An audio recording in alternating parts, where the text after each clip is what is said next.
I was 1 week away from being homeless in NYC, living on cold beans and desperation. Then Catherine Sterling, the ice queen of Manhattan real estate, walked into my life. She didn't just want a portrait, she wanted me to see the woman underneath. But as the office door locked behind us on that first rainy night, I realized her commission had nothing to do with art, and everything to do with a secret that could destroy us both. The rent in New York City is a monster that never stops eating. My name is Liam, I'm 25, and 3 months ago, I was 1 week away from being homeless. My art studio was a cramped corner of a damp basement, and my dinner was usually a cold can of beans. Then I got the call. A representative for Catherine Sterling, the ice queen of Manhattan's real estate world, wanted to commission a portrait. I arrived at her penthouse on the Upper East Side, feeling like a ghost in a palace. The elevator opened directly into her living room. The floor-to-ceiling windows showed the city like a box of diamonds. Then I saw her. Catherine was 42, but she had a timeless beauty that commanded the room. She was sipping a glass of wine, wearing a white suit that cost more than my college tuition. "You're late, Liam," she said, not looking away from the skyline. Her voice was like velvet dipped in ice. "I don't pay for tardiness." I stammered an apology. She turned around, her eyes scanning me from head to toe, lingering just a second too long. "I want a portrait that shows the real me. Not the woman the magazines see. The woman underneath. Can you do that?" I told her I could. But as she stepped closer, the smell of her perfume, white lilies and expensive tobacco, made my head spin. I didn't realize that the ice queen was about to melt my entire world. The session started that Friday night. She insisted on evenings, claiming the light was more honest after sunset. I set up my easel in her private study, a room filled with old books and the scent of mahogany. For the first 2 hours, it was professional. I sketched the lines of her face, the sharp curve of her jaw, the hidden sadness in her eyes. "You look tense," she remarked, shifting slightly on the velvet chaise lounge. "Am I that intimidating?" I tried to focus on my charcoal. "You're my biggest client, Miss Sterling. I just want it to be perfect." She laughed, a low, melodic sound. "Call me Catherine. Miss Sterling makes me feel like I'm in a board meeting." She stood up and walked over to look at my progress. She was so close I could feel the heat radiating from her. Her hand brushed against my arm as she pointed to a detail on the canvas. "You caught the loneliness," she whispered. "Most people miss that." Our eyes locked. The professional boundary I had built felt like a house of cards in a hurricane. I knew then that this wasn't just about art. She wasn't just looking for a painter, she was looking for someone to see her. Truly see her. It was the 4th session. A thunderstorm was rolling over the city, and the penthouse felt like an island in the sky. Catherine was distracted. She had been on the phone with her lawyers for an hour, her voice sharp and cold. When she finally sat down for the portrait, she looked exhausted. "Is everything okay?" I asked, putting my brush down. She sighed, rubbing her temples. "Power is a heavy burden, Liam. Sometimes I wish I could just disappear." She looked at me, her eyes filled with a raw vulnerability I hadn't seen before. "Tell me, Liam. Have you ever done something you knew would ruin you, but you did it anyway because it felt too good to stop?" Before I could answer, she walked over to me. She didn't look like a CEO anymore. She looked like a woman who was tired of being strong. She reached out and took the brush from my hand, laying it on the table. "Tonight, I don't want to be a portrait," she whispered. She leaned in, her lips inches from mine. The rain was drumming against the glass, and the rest of the world felt a million miles away. I knew if I kissed her, my life would never be the same. I didn't care. I leaned in and closed the gap. After that night, the air in the penthouse changed. It was no longer a studio, it was a sanctuary. But the real world was still outside those glass walls. Catherine began taking me to exclusive events, introducing me as her protégé. I was wearing suits that cost more than my car and eating food I couldn't pronounce. It was intoxicating, but I started to feel like just another piece of art she had collected. One night, at a silent auction, I saw her ex-husband watching us. His eyes were cold, and I realized that being in Catherine's world meant having a target on my back. The luxury was beautiful, but the shadows were getting longer. The bubble finally burst when a tabloid photographer caught us leaving a private club in Soho. The headline was brutal: Ice Queen melts for struggling artist. Suddenly, my phone wouldn't stop ringing, and Catherine's board of directors was in an uproar. They saw me as a distraction, a scandal that could tank the company's stock. Catherine became distant, buried in legal meetings to save her empire. I realized that our private project was now public property. I had to decide if I was brave enough to stand by her when the whole world was trying to pull us apart, or if I was just another brushstroke in her complicated life. In the end, I finished the portrait. I didn't paint the CEO or the socialite, I painted the woman who looked at me in the rain. I left the canvas in her study with a note and walked away from the penthouse, moving back to my humble studio. 2 weeks later, she showed up at my door, no makeup, no designer suit, just Catherine. She had stepped down from the board to find her own peace. We realized that the most valuable thing we had wasn't her money or my art, but the truth we found in each other. I'm still painting, but now, I'm not just painting her portrait, I'm painting our future together. The Ice Queen is gone, and in her place is the woman I love. The news of our relationship didn't just stay in New York, it went global. Suddenly, my social media was flooded with hate from people who called me a gold digger and a puppet.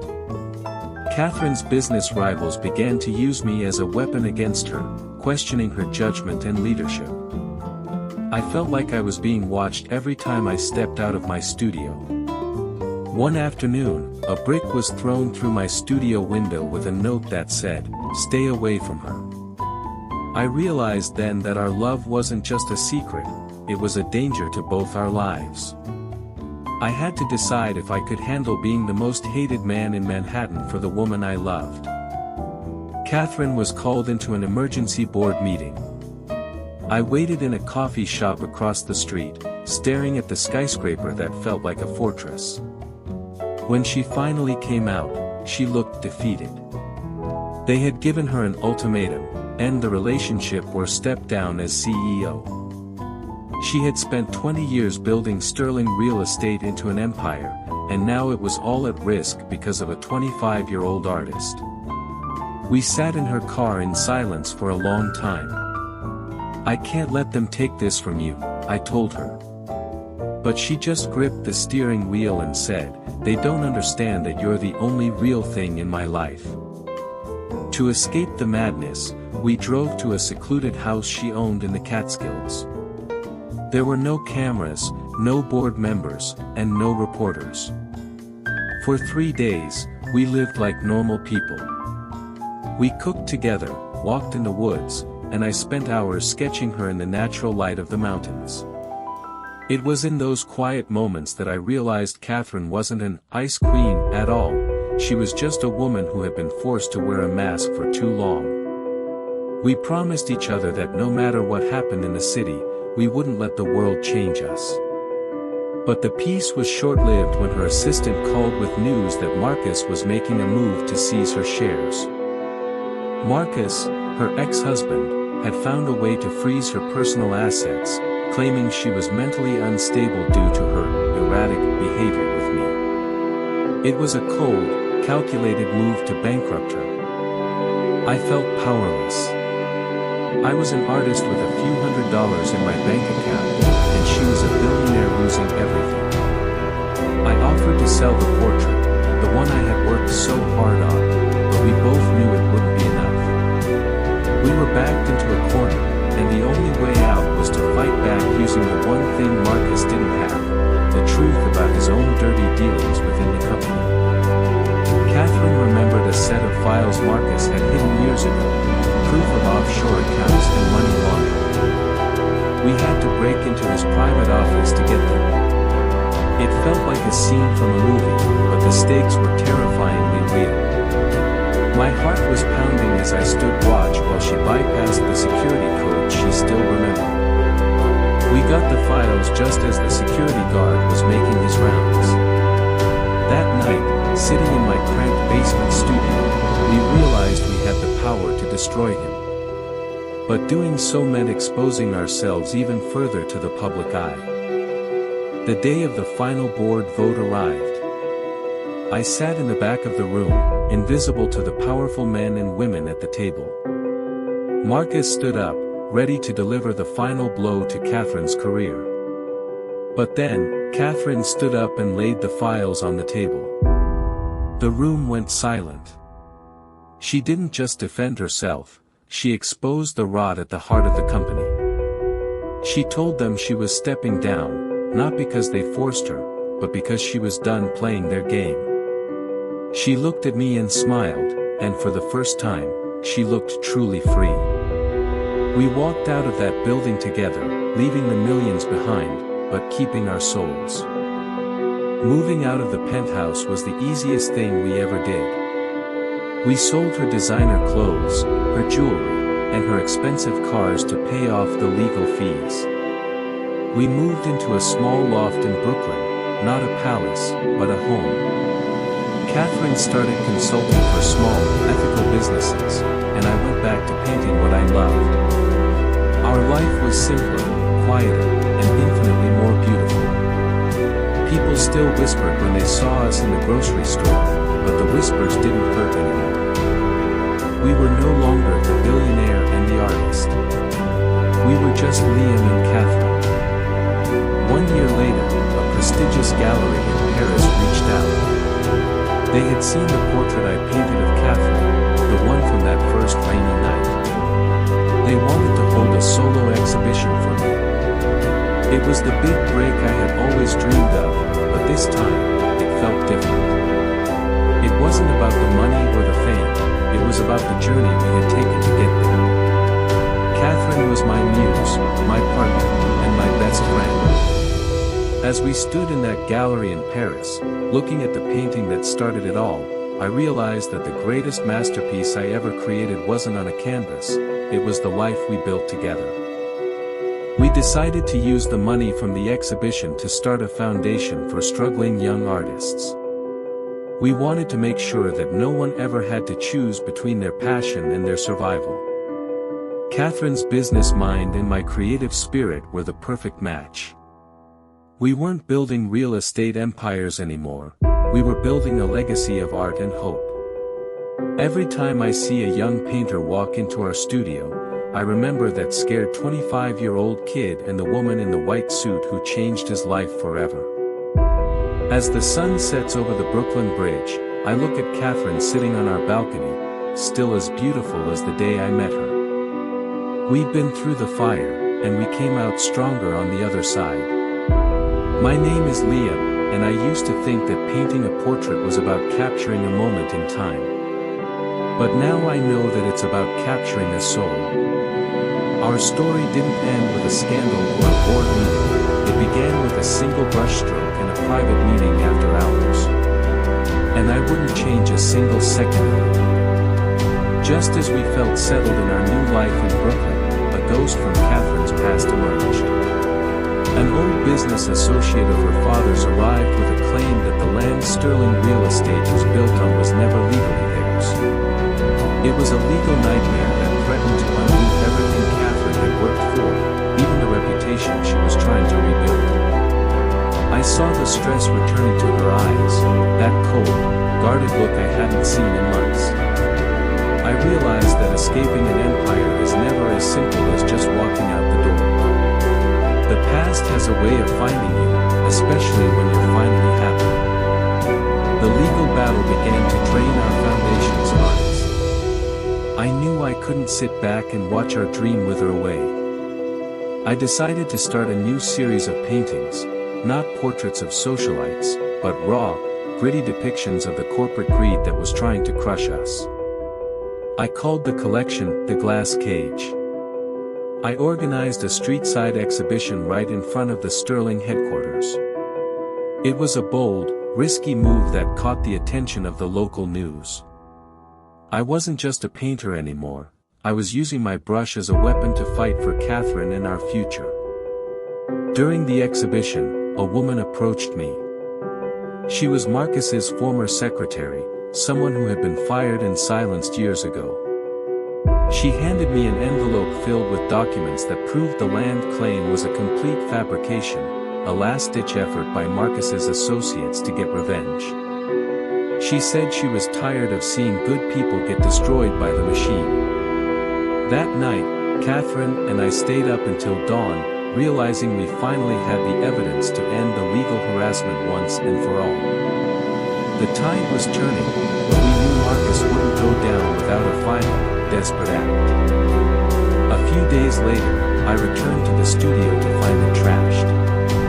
My canvases were slashed, and paint was splattered everywhere. But they didn't find the envelope. I had hidden it inside Catherine's original portrait. The realization that they were willing to use violence made my blood run cold. Catherine wanted to go to the police immediately, but I told her we needed to be smarter. We needed to lure Marcus into a trap where he would admit his crimes on record. We were no longer just an artist and his muse, we were partners in a dangerous game of cat and mouse. We heard Marcus was hosting a high-stakes auction to save his own failing firm. We decided to attend, uninvited. I wore the same tuxedo from the night we first met, and Catherine wore the emerald gown that made her look like a queen. When we walked in, the room went silent. Marcus tried to have us thrown out, but Catherine stood her ground. "I have something you might want to buy, Marcus," she said, her voice echoing through the hall. She held up a flash drive with the evidence. The look of pure terror on his face was better than any painting I had ever created. We didn't want his money, we wanted his public confession. In a private room off the main hall, Marcus broke down. He admitted to the fraud, the intimidation, and the sabotage. What he didn't know was that I had a small microphone hidden in my lapel, streaming the entire conversation to a local journalist outside. By the time we walked out of that room, the story was already breaking online. Marcus was ruined, not by a board of directors, but by his own words. As we left the building, I felt a weight lift off my shoulders that I had been carrying for years. The aftermath was a whirlwind. The charges against Catherine were dropped, and Marcus faced a long list of legal battles. But instead of reclaiming her company, Catherine did something unexpected. She sold her remaining shares and donated the entire amount to our foundation and other arts programs across the city. She was finally, truly done with the corporate world. We spent that first morning of our true freedom sitting in a small park, eating bagels and watching the sunrise. "What now?" I asked. She smiled and said, "Now, we live for us." A year after the scandal, we were back in Paris for my second major exhibition. The city felt different this time. It didn't feel like a getaway. It felt like a celebration. On a quiet bridge overlooking the Seine at midnight, I didn't have a paintbrush in my hand, I had a small velvet box. I told her that she was my greatest muse and that I wanted to spend every sunset and every rainy night with her. She didn't hesitate. She said yes before I even finished the question. In that moment, the 25-year-old kid and the billionaire were gone. We were just two souls, forever linked. We got married in our Brooklyn loft, surrounded by the artists we had helped and the few true friends we had left. My parents came up from the south, and they loved Catherine instantly. Seeing her laughing with my mom in our small kitchen was a sight I never thought I'd see. Our life wasn't a tabloid headline anymore, it was a beautiful, quiet reality. I started a new project, a mural in the neighborhood that told the story of a city that breaks you down but also gives you the chance to rebuild. And right in the center of the mural was Catherine. Now, as I sit in my studio with the windows open, the sound of the city is like a symphony. I look at the original portrait of Catherine, the one that started it all. It's a reminder that a single, private meeting can change the trajectory of your entire life. I'm no longer the struggling artist, and she's no longer the ice queen. We are creators of our own destiny.